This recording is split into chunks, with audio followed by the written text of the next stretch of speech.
जय हिंद साथियों, आज हम अग्निपथ स्कीम जो कल सरकार द्वारा लॉन्च की गई है उससे जुड़े प्रत्येक युवा के मन में जो सवाल है उनके बारे में बात करते हैं। आज देश का हर युवा जो सेना की तैयारी कर रहा था उसके मन में रोष व्याप्त है, उसके मन में गुस्सा है और वो आंदोलन की भी तैयारी कर रहा है, क्योंकि वो 4 साल के लिए सेना में भर्ती होने के लिए नहीं जाता है। वो 2 साल सेना की तैयारी करता है, वो 2 साल दौड़ता है, 2 साल मेहनत करता है, उसके पैरों के जूतों के तल्ले घिस जाते हैं केवल किसमें, सेना के जाने के लिए।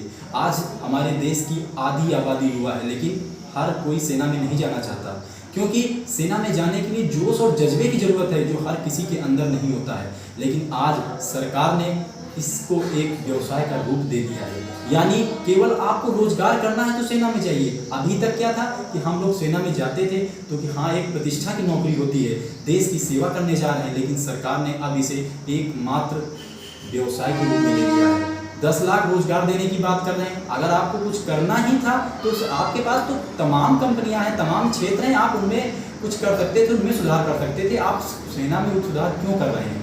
आपको सेना में सुधार की जरूरत क्यों पड़ी? क्योंकि आपको लगता है कि हम सेना में करेंगे तो सेना के लोग आवाज़ नहीं उठाएंगे, क्योंकि उनको शुरुआत से ही सिखाया जाता है कि आपको अनुशासन में रहना है, आपकी सरकार जो कहेगी वो मानेगी। अगर यही पाकिस्तान आर्मी होती तो आपको पता चल जाता कि आर्मी क्या होती है।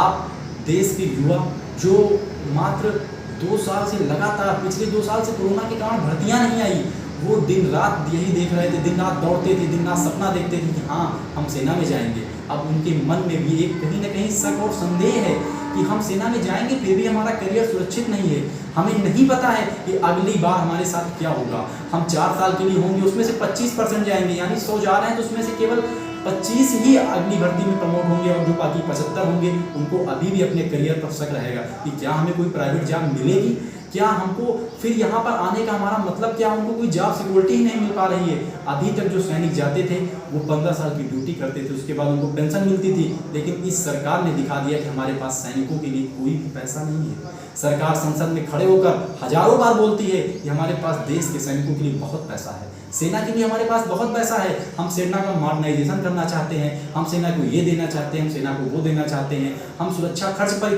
पर इतना खर्च कर रहे हैं। लेकिन कल सरकार ने ये दिखा दिया कि हमारे पास सेना को देने के लिए कुछ नहीं है। सरकार का पूरा प्लान है कि हमें किसी भी तरह से पेंशन बचानी पड़े, वो पेंशन के लिए कुछ भी कर सकती है, वो अपनी पेंशन नहीं बंद करेगी। आप 4 बार विधायक बनेंगे 4 बार पेंशन, 4 बार सांसद बनेंगे 4 बार पेंशन, उसके लिए कोई मनाही नहीं, जब चाहे आप तब बढ़ा लेंगे पेंशन। लेकिन जो सैनिक है उनके लिए आपके मन में तनिक भी चिंता नहीं आई कि वो देश से बाहर, अपने घर से बाहर रह रहा है, वो क्या उसके पास भी परिवार है, वो अपने परिवार के पास रह सकता है, वो करगिल जाता है, वो बर्फ में रहता है, लेकिन उसके लिए आपके मन में कुछ नहीं है। वो 4 साल के लिए क्या वो देश की सेवा करने के लिए जाएगा या फिर वो उसे व्यवसाय के रूप में देखेगा? उसे तो लगेगा कि 4 साल के लिए जा रहे हैं, क्या उसके मन में वो जोश और जज्बा रहेगा जो पुराने सैनिकों के मन में रहेगा? और पुराने सैनिकों के सामने जाएगा तो वो अपने आप को तो शर्म से नीचा महसूस करेगा, क्योंकि उसे लगेगा कि अरे यार हम तो 40 साल के लिए आए हैं, तो फिर अभी 4 साल बाद चले जाना है। तो सरकार ने जो ये किया है इससे विवादास्पद और हास्यास्पद कोई विषय हो ही नहीं सकता। सर क्या हमारा शिक्षा तंत्र इतना मजबूत, इतना बेकार हो चुका है कि अब हमें केवल फौज में ही स्किल की ट्रेनिंग देनी होगी, उसके बाद ही हम रोजगार के अवसर पैदा कर सकते हैं? क्या हमारे शिक्षा तंत्र में इतनी खामियां आ चुकी हैं कि स्किल जो हमें मिलेगी या वो सेना के अंदर जाने के बाद ही हमें स्किल मिलेगी? क्या हमें पढ़ाई से स्किल नहीं मिल सकती है?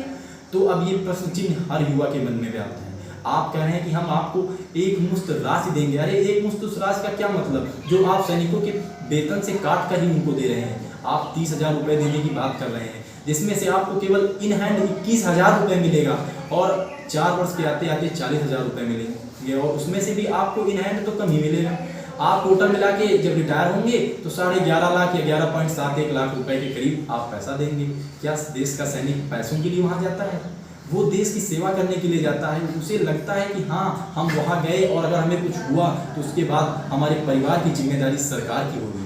जो सेना सैनिक जो शहीद होगा उसके परिवार वालों को पेंशन मिलेगी, उसकी पत्नी को हो सकता है नौकरी मिल जाए। लेकिन अब इस स्कीम से ऐसा कुछ नहीं होगा। आपने स्कीम में कह दिया कि मरने के बाद 1 करोड़ रुपए। अरे 1 करोड़ रुपए, वो 1 रुपए कोई कीमत नहीं रखते, उसके बाद उस सैनिक के परिवार का क्या होगा? 1 करोड़ रुपए में तो हो गया, लेकिन उस सैनिक के परिवार को जो उसकी पत्नी होगी उसको जो पेंशन मिलती है वो पेंशन तो आप देंगे नहीं, क्योंकि आपका पूरा प्लान है कि पेंशन बचाना है किसी तरीके से। तो ये जो सरकार की नीतियां हैं ये आने वाले समय में भारत के सुरक्षा तंत्र को लगातार गिराएंगी, क्योंकि एक तरफ तो हमारी तरफ हर तरफ अशांति है, चाइना अशांति फैलाए, पाकिस्तान का कोई भरोसा नहीं, चाइना का कोई भरोसा नहीं, अफगानिस्तान में भी अशांति है, श्रीलंका में भी अशांति है, जम्मू कश्मीर में भी लगातार आतंकवादी हमले हो रहे हैं। लेकिन जो 4 साल का युवा जाएगा, क्या उसके मन में वो जोश और जज्बा रहेगा जो बाकियों के मन में रहता है? देखने वाली बात होगी। लेकिन आज देश का हर युवा इससे निराश है और कहीं ना कहीं सरकार के प्रति उनके मन में जो गुस्सा है वो जायज़ है, और इस गुस्से को लेकर उन्हें ललकार भी सुननी पड़ सकती है, और जो छात्र हैं वो उसके लिए आंदोलन करने की भी तैयारी में हैं।